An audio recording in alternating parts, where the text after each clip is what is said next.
Leitura de Ouvido, o podcast que transforma linhas em ondas sonoras. Eu sou o Lucas. Eu sou a Dayana. E o episódio de hoje é O Colar de Diamantes, de Guy de Maupassant. O maior nome do naturalismo e do realismo psicológico na França no século XIX. Realismo psicológico, gostei. Vamos lá ouvir então, boa leitura. O Colar de Diamantes, de Guy de Maupassant. Tradução: Mário Quintana, Casimiro Fernandes e Justino Martins.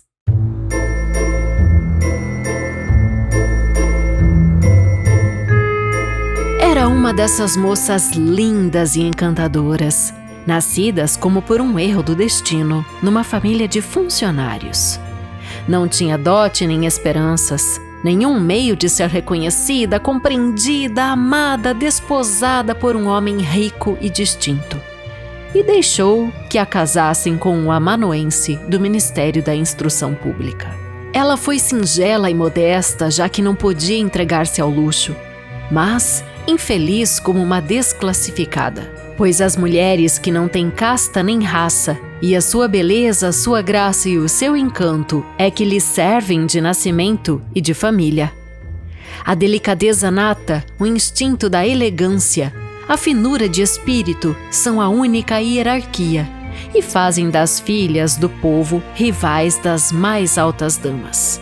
Sentindo-se nascida para todas as delicadezas e para todos os luxos, ela sofria continuamente. Sofria com a pobreza da sua casa, a miséria das paredes, com as cadeiras puídas, os estofados de mau gosto. Todas essas coisas que qualquer outra mulher da sua casta nem mesmo teria notado, a torturavam e indignavam. A vista da pequena Bretã que a servia despertada nela profundos pesares e sonhos sem fim. Ela pensava nas antecâmaras silenciosas, forradas de panos orientais, iluminados por altos candelabros de bronze, e nos dois grandes lacaios de calções curtos que cochilam nas vastas poltronas, com o calor pesado do aquecedor.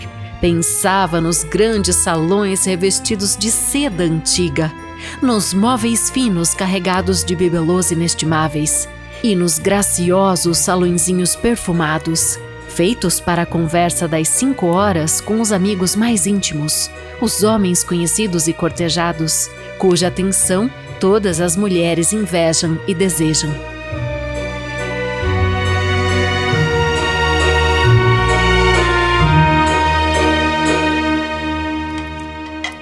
Quando, na hora do jantar, sentava-se à mesa redonda coberta de uma toalha de 3 dias, defronte ao marido que destapava a terrina, declarando com um ar encantado: "Ah, que lindo cozido! Não há nada melhor que isto!"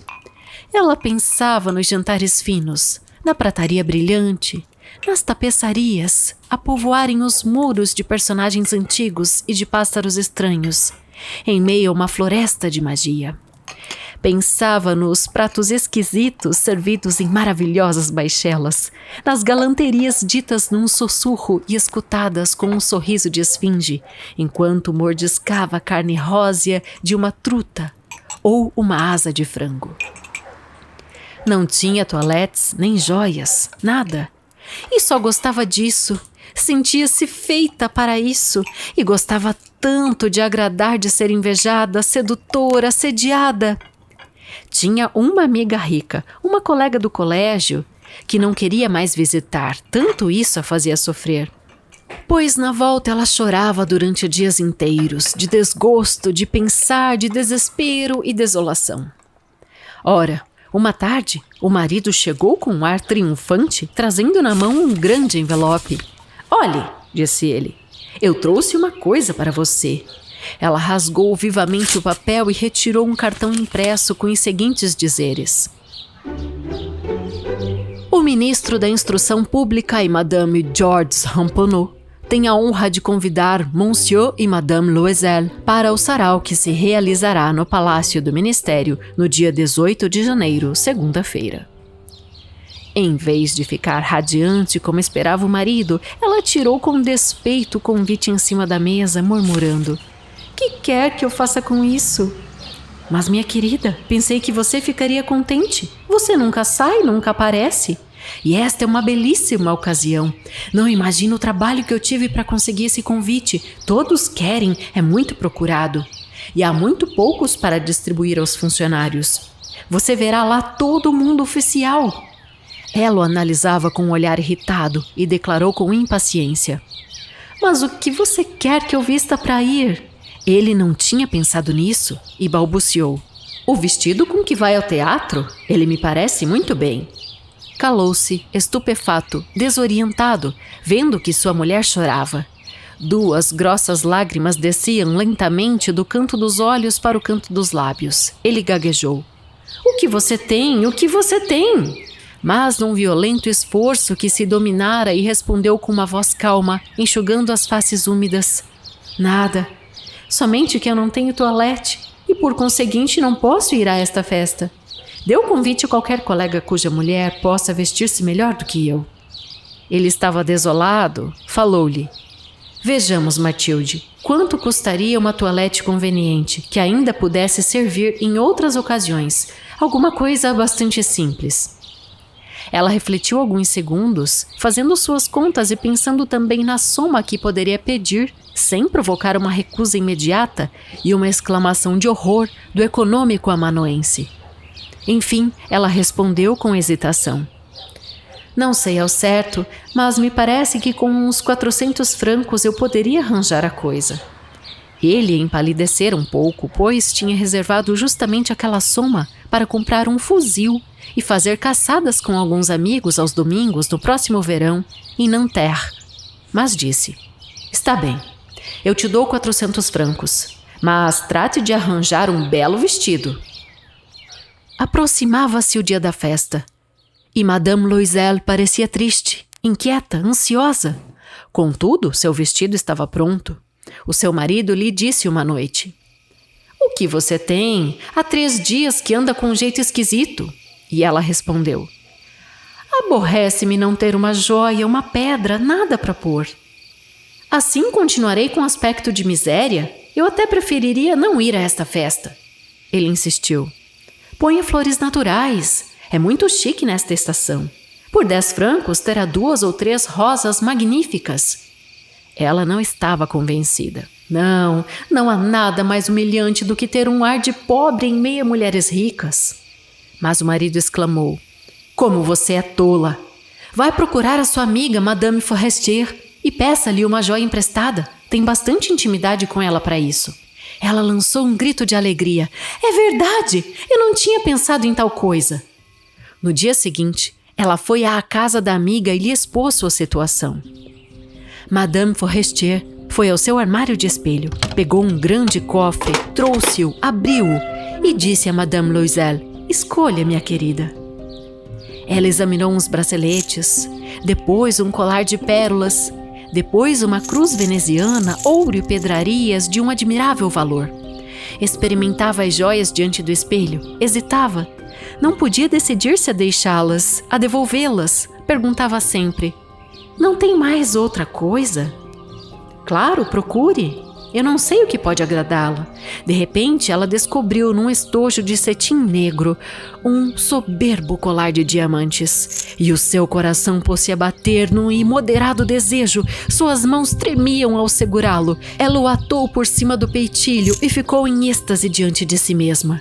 Depois perguntou hesitante, cheia de angústia: Pode emprestar-me este? Somente este? Como não? Está às ordens.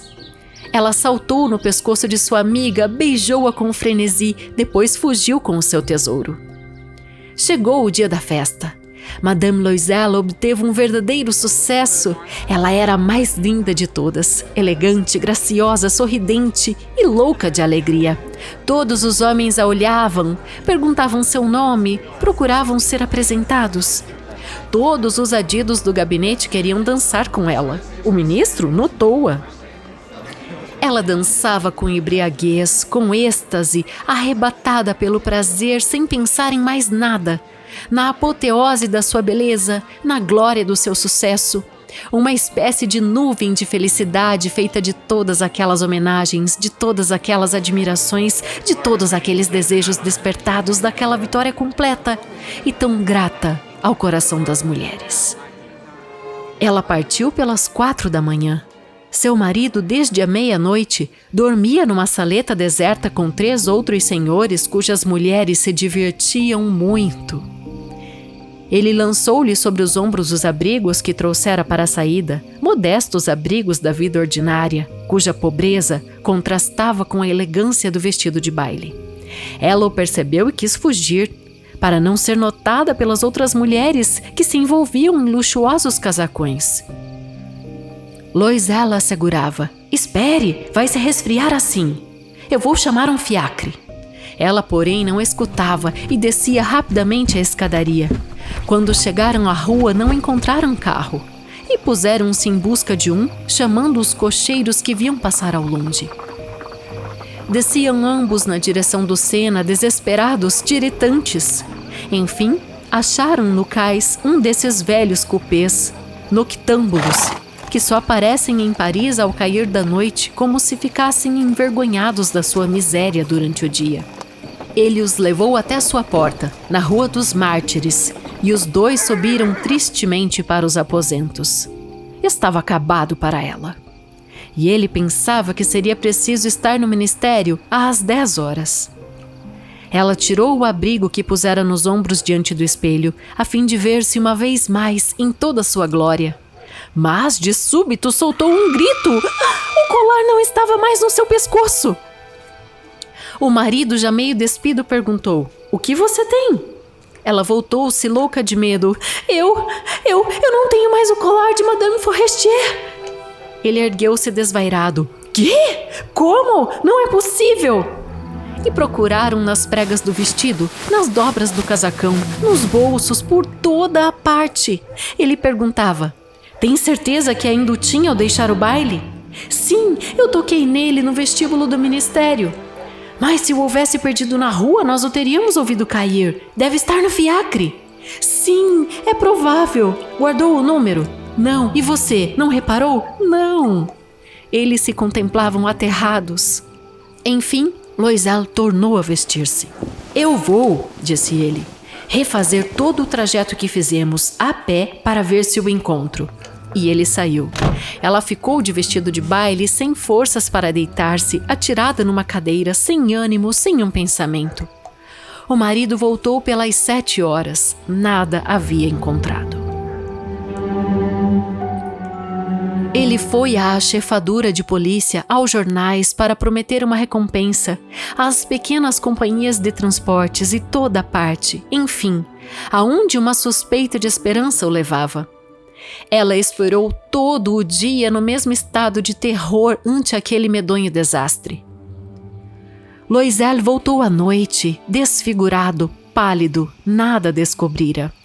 "É preciso," disse ele, "escrever à sua amiga, contando-lhe que você quebrou o fecho do colar e que mandou consertá-lo. Isso nos fará ganhar tempo." E ele ditou-lhe a carta. Ao fim de uma semana, toda a esperança estava perdida. E Loisel, envelhecido 5 anos, declarou: "É preciso substituir o colar." Tomaram no dia seguinte o estojo que o encerrara e foram ao joalheiro cujo nome se achava impresso no seu forro. Ele consultou seus livros. "Não fui eu, madame, quem vendeu o colar. Devo ter fornecido apenas o estojo." Então, foram de joalheiro em joalheiro, procurando um colar igual ao outro, consultando a sua memória, ambos doentes de pena e de angústia. Acharam, numa loja do Palais Royal, um colar de diamantes que lhes pareceu corresponder exatamente ao que procuravam. Custava 40.000 francos, mas o deixariam por 36.000. Pediram então ao joalheiro que não o vendesse antes de 3 dias, e ficou combinado que o devolveriam por 34.000 francos se o primeiro fosse encontrado antes do fim de fevereiro. Loisel possuía 18.000 francos, que seu pai lhe havia deixado. Pedira emprestado o resto. Conseguiu 1.000 francos com um, 500 com outro, 5 luíses aqui, 3 luíses acolá.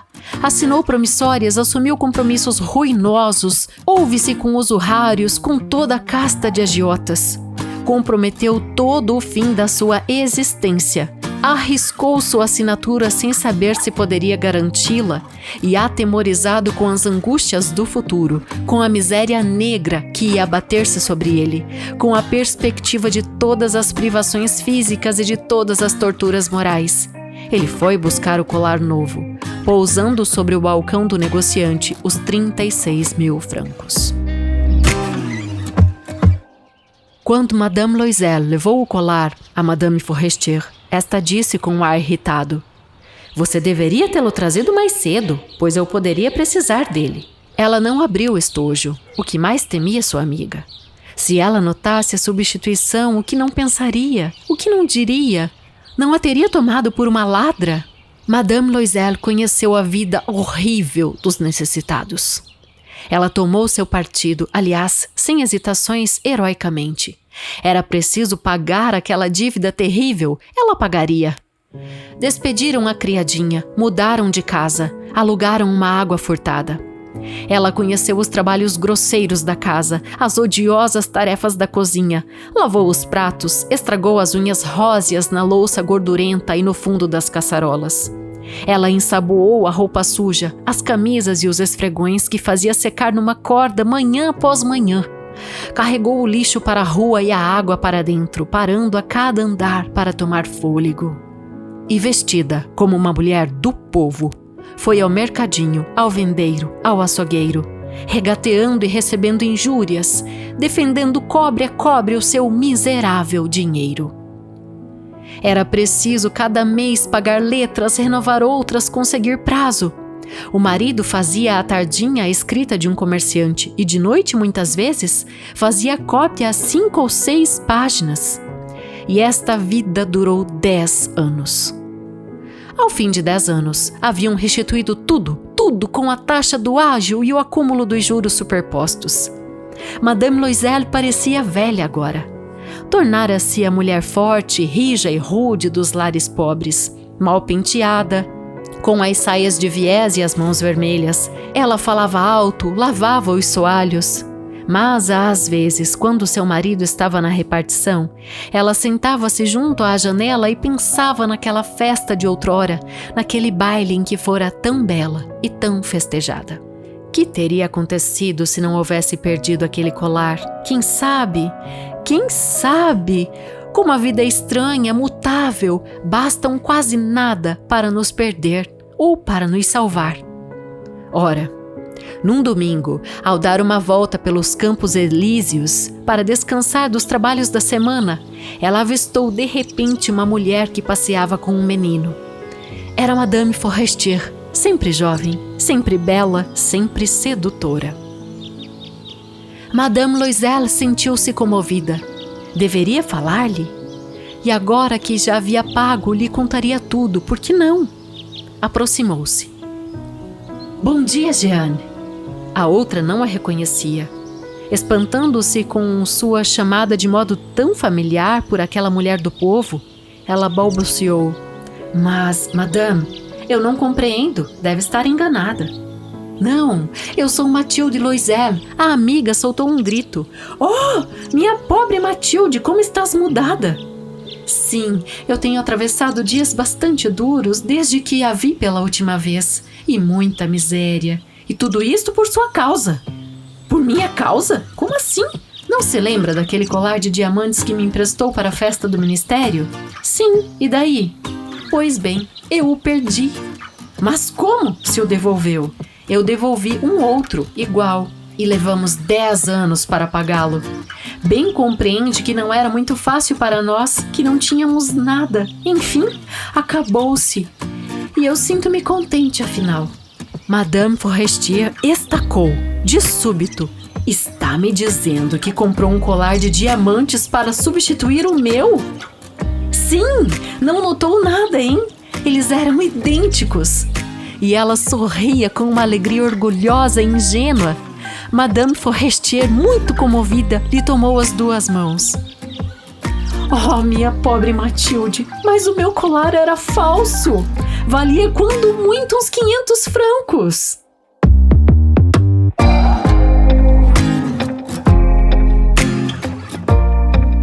E esse foi o Colar de Diamantes. Contos de Guy de Maupassant. Então, viu o que acontece quando você quer o que não é seu? Não, você fica com dó dela, né? Sim. Da mulher. Mas daí ali no final você vê que ela não aprendeu nada, né? A culpa é tua! Ela tá assim. Colocou a culpa na outra aí. Não, é interessante. É um texto realista mesmo, né? Realista ao extremo, assim. O que é essa característica do realismo aí? Não, é a vida como ela é, né? Sim, tipo, mas não tem a fantasia. traça um paralelo aí com outro autor, só pra gente... No Brasil, o Machado de Assis, a segunda fase é a realista. Ah, né? sim. Que também observa muito comportamento, né? Por exemplo, o Enfermeiro, A Causa Secreta. E daí, o que vem o marco do realismo a gente tem Quincas Borba, né? Que é bem marcante. E falando em contos, esses que a gente trouxe aí. Sim. Muito bom, então. É muito legal o texto dele, né? É bacana. Do Guy de Maupassant. Não, é curiosíssimo. Eu vejo, assim, que é um conto bem característico de um conto, assim, né? É um conto, tipo, bem contido. Vale falar que ele ele é atribuído a ele, né? A invenção do conto na França, né? Que eu não sei o que isso quer dizer, a invenção do conto na França. Quer dizer que, tipo, ele é o primeiro contista francês, assim? Porque assim, ó, Lucas... Que o conto, ele veio com o Edgar Allan Poe, não é? O conto já existia, né? Mas assim, o que ele fez? Ele deu uma roupagem, ele conseguiu, ao analisar a sociedade, fazer histórias curtas, econômicas, o que se falava, mas ao mesmo tempo sem deixar faltar nada. Tipo, ele fazia o formatinho do conto e muitos contos, num período de 10 anos, ele fez 300 histórias. Nossa. Que a produção dele foi bem concentrada nesse período, assim. Mas é porque ele teve um preceptor muito importante, né? Que foi o Gustave de Flaubert. A gente vai falar disso na biografia. Explicar como que isso aconteceu. Assim. Sim. E o Flaubert é um dos próximos aí também, que vão vir aqui pro podcast. Trazer aí pela primeira vez, assim. Eu tenho alguns na manga, só que todos são um pouquinho longos. Mas a gente vai escolher a hora certa de trazer o Gustave de Flaubert pra cá.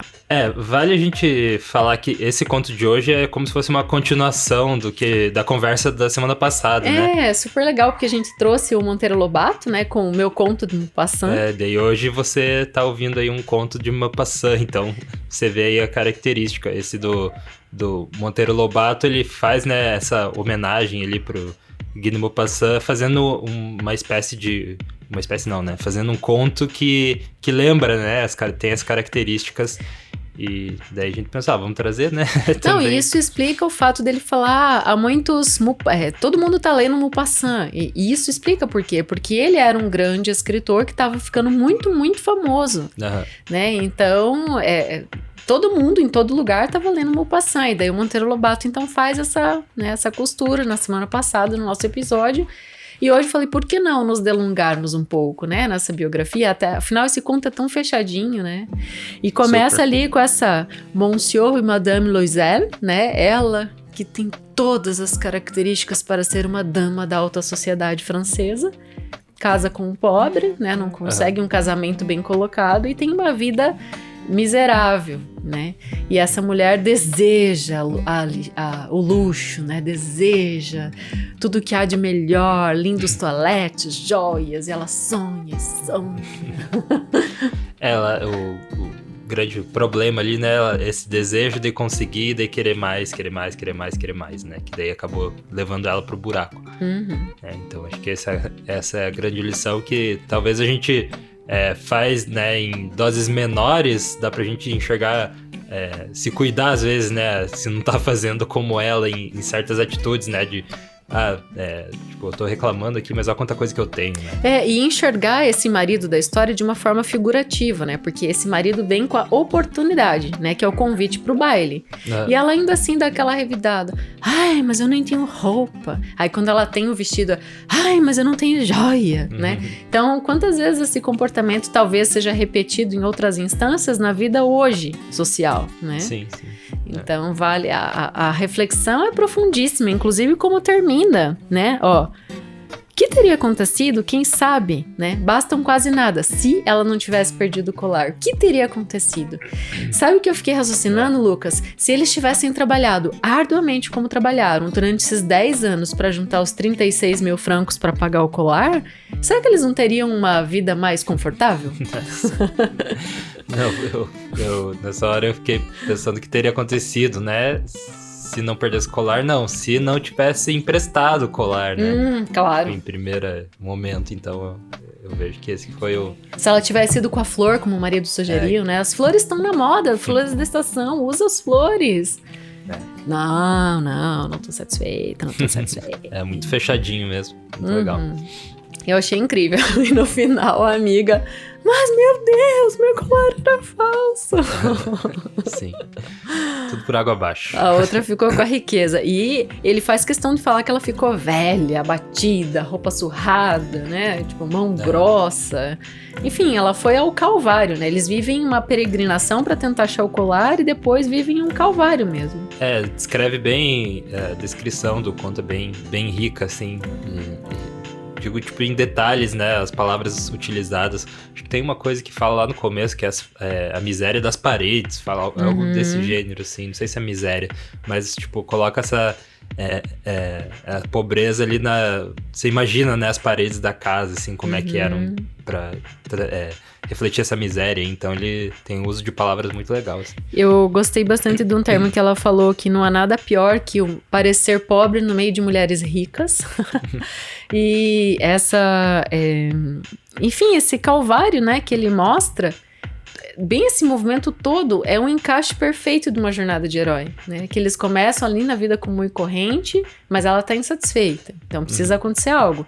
Vem o convite, daí ela tem um momento de êxtase, até os termos dançava com embriaguez, nuvens de felicidade, né? Grata ao coração das mulheres, então no momento do baile, né? O up da vida. Depois cai no buraco, na caverna profunda e termina ali sem, na verdade, se a personagem tivesse passado por uma mudança, né, como você bem entendeu já explanou aqui, ela não aprendeu nada. Então só faltou isso pra fechar a jornada, né, essa transformação que acontece no final, né. Final feliz. Não necessariamente feliz, mas essa transformação, né, porque uma jornada de herói, ela tem que promover essa transformação, que aqui ele, como é realismo psicológico, ele mostra, ela ficou ali, né? Continuou, não cresceu, né? Espiritualmente com a experiência. Sim, sim. Enfim, falando Fica a dica. Vamos falar da biografia, então, do Guy de Maupassant. Então, ele como nasceu... eu gosto de chamar de Guy de Maupassant. Com o nome Henri-René Albert Guy de Maupassant, nasceu num castelo na Normandia, na França, no dia 5 de agosto de 1850. Era filho de aristocratas falidos, né? Então os pais dele não estavam bem financeiramente, né? Mas tinham uma condição de vida. Eles se separaram depois, o Gustave de Maupassant e a Laure Poitevin, é o nome da mãe dele. E a mãe dele conhecia o Gustave Flaubert. Na verdade, em alguns locais eu achei que ele era primo por parte de mãe do Gustave Flaubert, desse escritor tão famoso e tão importante. E foi um preceptor para ele, sabe? Foi quem realmente pegou ele pela mão, indicou leituras, fez ele ser conhecido no meio dos outros escritores. Né, alguns atribuem, tipo, fazem meio que um triângulo assim na literatura francesa, onde encaixam o Émile Zola, o Gustave Flaubert e, por último, o Guy de Maupassant. Só que o Flaubert era 30 anos mais velho que o Guy de Maupassant. Então, realmente, ele foi como se fosse uma figura de pai mesmo.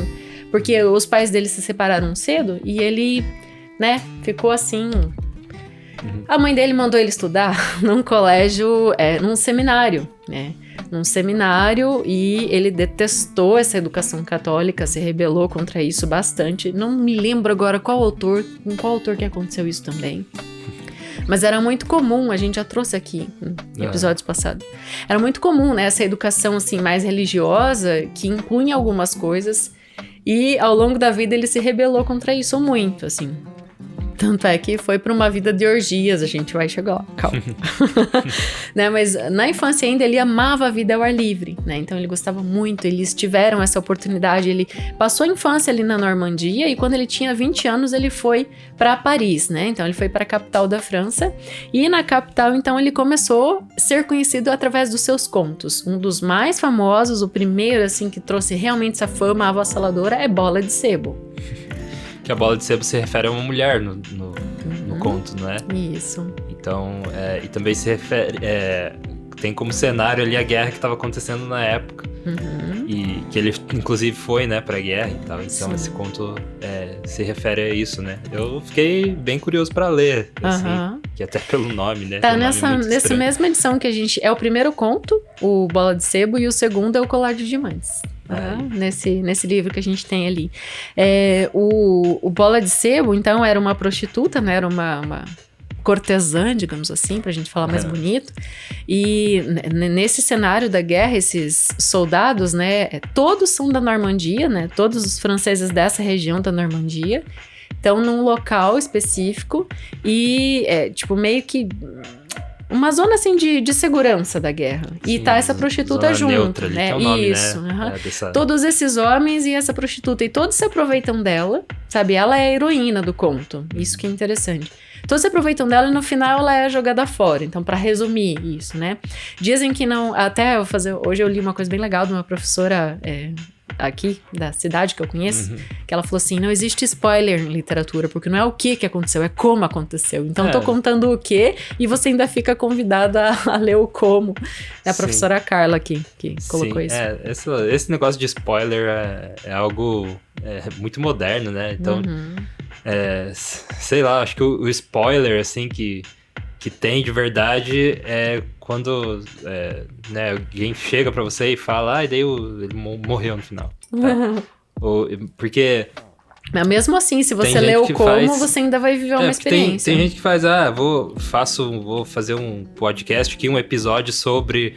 sei lá, o filme do Homem-Aranha. Daí fala, sem spoilers. Tô fazendo sem spoilers.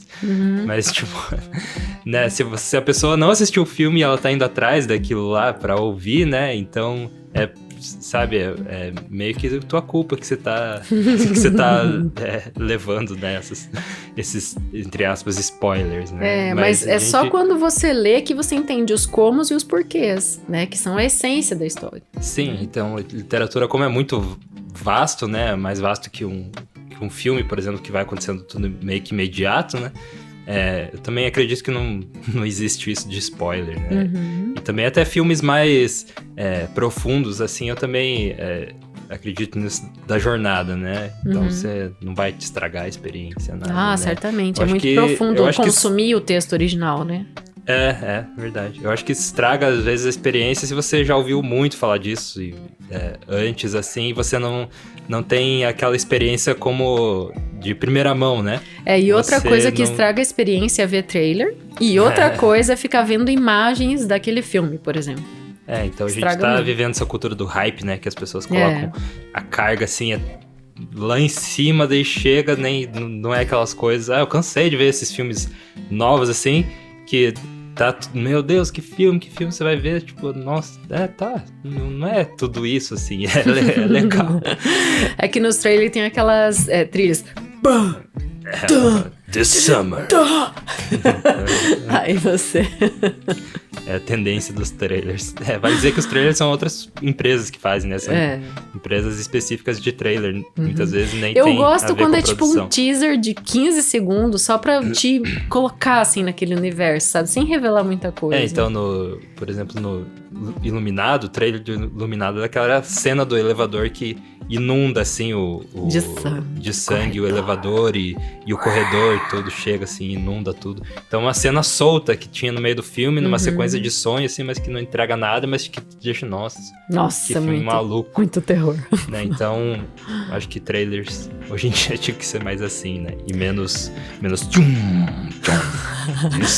E por falar em maluco, a vida do Guy de Maupassant, a gente tá falando de um maluco aqui, tá? Vamos chegar lá. Ele chegou lá, né? Na loucura. Ele chegou lá na loucura. Então ele começou a escrever, ficou muito rico. muito, muito famoso e teve uma vida efervescente com as mulheres. Aí o que aconteceu? DST. Sífilis. Exatamente. Então, bom, naquela época, né, também não era assim tão incomum, né? Uhum. E a sífilis acabou levando ele foi declarado insano, né? Uhum. Ali uns 3 anos antes da morte dele. Uhum. Né? Então, ele foi internado no manicômio. Manicômio. Após 18 meses, assim, totalmente fora da casa, os amigos dele internaram ele num manicômio. E foi lá que ele morreu. É? Ele morreu de uma parada total, assim. Tipo, ele tinha 43 anos. Ele começou a enlouquecer ali depois dos 40 um irmão dele já tinha morrido louco. Nossa. Então é louco, né?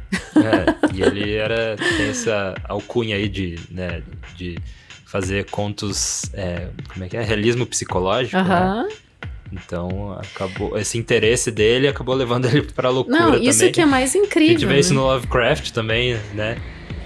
Que tinha esse interesse pela mente humana, por essa loucura, né? Nos textos do Lovecraft, e a gente viu que ele foi também enlouqueceu durante a vida também. Mas nesse ápice literário ali de fama e riqueza, ele chegou a comprar um iate, sabe? Onde ele passava, viajava com os iates. Até alguns contos dele na bibliografia. Né? Deu um tilt na palavra aqui. Tipo, a vida e a bibliografia. As publicações. Você falou bibliografia. Você inventou uma palavra. Ai. Então, coloca assim, tipo, o nome da história e na frente o lugar que ele tava, sabe? Ou seja, com o iate ele rodou bastante e escrevia muito, mas também era... Essa perversão, assim, fez parte da sua vida adulta, né? Eu não encontrei filhos ou esposas, enfim. Pra achar os pais, eu tive que fazer uma pesquisa extra ali. Tocou o terror.